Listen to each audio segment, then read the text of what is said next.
G'day, how are you? Look, What's really going on, good, guys. Look, let's get straight into the book because Straight to it. I wanted to sort of highlight a great chapter in this book that I'm really relieved about, and that's the fact that I didn't get your ears. Now, I just Maybe we had them pinned when you were really young. Oh, maybe. But we do have a picture of them somewhere because it was quite a big thing, and I'd actually forgotten that you did have that operation because you've had your new ears now for so long. This wonderful facelift. Listen, you have to explain that they did drive me crazy for 40 years. Yeah. You know?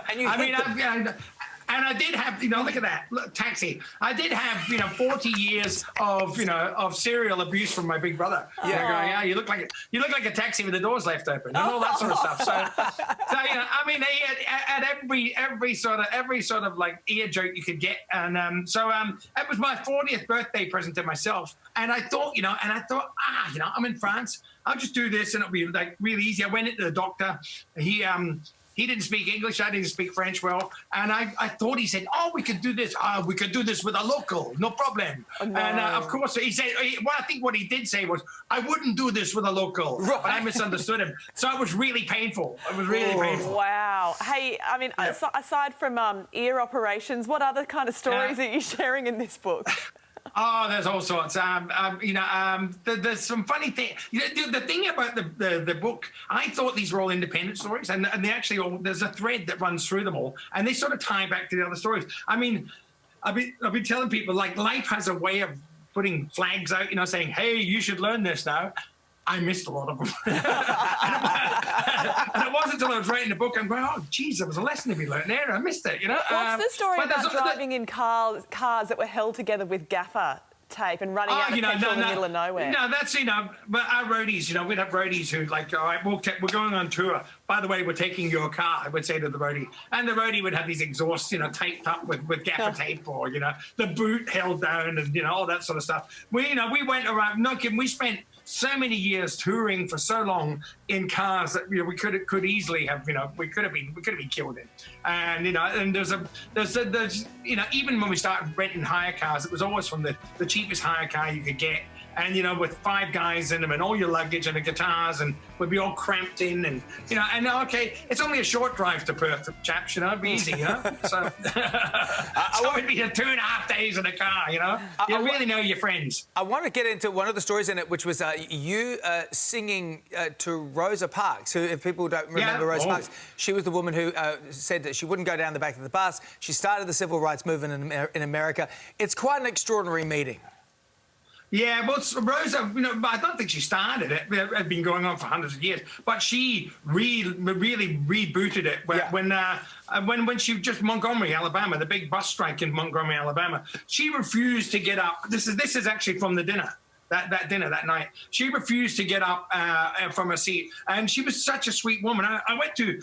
I'm not no name dropping here, but Deepak Chopra is a good mate of mine, and Deepak invited me. I was in LA, and he invited Jane and I to dinner. And he said, oh, you'll love having a dinner party. It'll be great. We've got some really nice guests. And I got there, and, of course, it was like Donna Karan and this billionaire and this philanthropist. And then I sat down, and there was this little old lady sitting there. And Deepak says, Jimmy, I'd like you to meet Rosa Parks. And I immediately went, oh, my God, because, of course, I knew who Rosa was, an amazing woman. And she was just really sweet. And the problem was, I didn't know Rosa was going to be there, and I drove down to San Diego. We got to San Diego, and I checked into my hotel. Jane went to go and buy a gift for Deepak's wife, for Rita, just to, for coming to the party.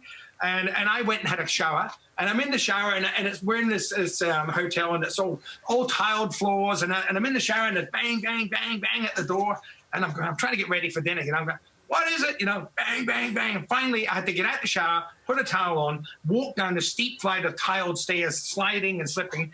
And I get to the door, open the door up, and there's 2 guys with sort of, black glasses, really fine cut suits. And they say, oh, excuse us, is Rosa here? And I'm going, does it bloody look like Rosa's here? I'm in the shower, leave me alone. And I didn't know what they were talking about. And these 2 sort of, African-American guys.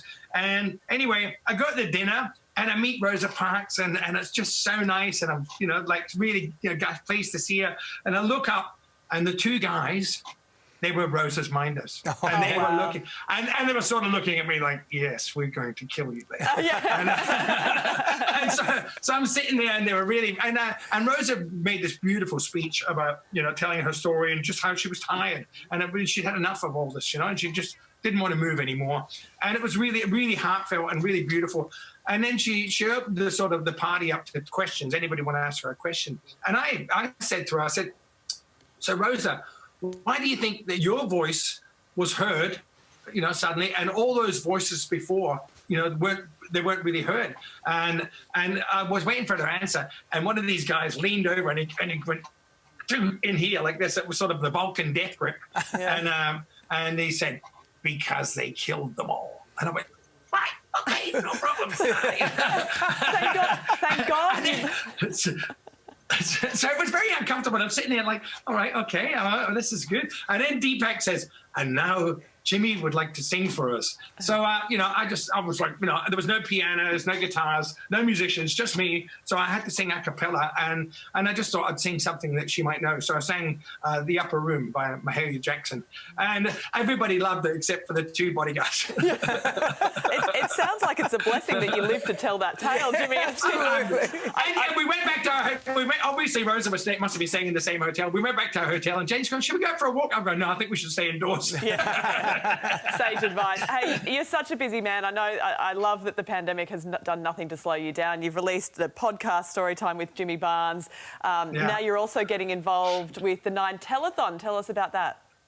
Yeah, well, you know, we just want to, you know, we've been asked to do this, and David's involved, as we all know, and you know, we're trying to raise some money for Queensland and stuff like that. So it's going to be good, and you know, we're all doing our best. You know, we don't know which form it's going to take yet, but you know, obviously these things are still so fluid. You know, one minute we're playing at a big concert, next minute we're doing it from my bedroom, next minute we're doing it from David's place. So whatever form it comes in, we're really pleased to be involved. And you know, as this telethon is such a big thing, we want to raise a lot of money. So you know, we're happy to be a part of it, and we just in whatever form it comes. Well, we love you, and thank you so much for being on the show. The book is out now. And like I said before, but can we make a promo where I'm singing "Working Class Dad"? You know, because I feel weird singing Working Class Man whenever I come on your show. It always feels weird when you come on the show. It's like, Jimmy Barnes will be up later on. It's like, do I say he's my dad? Or what's going on? The book is called be up soon. The book is called Killing Time. It is absolutely terrific. I'll speak to you later on. Great to have you on the show.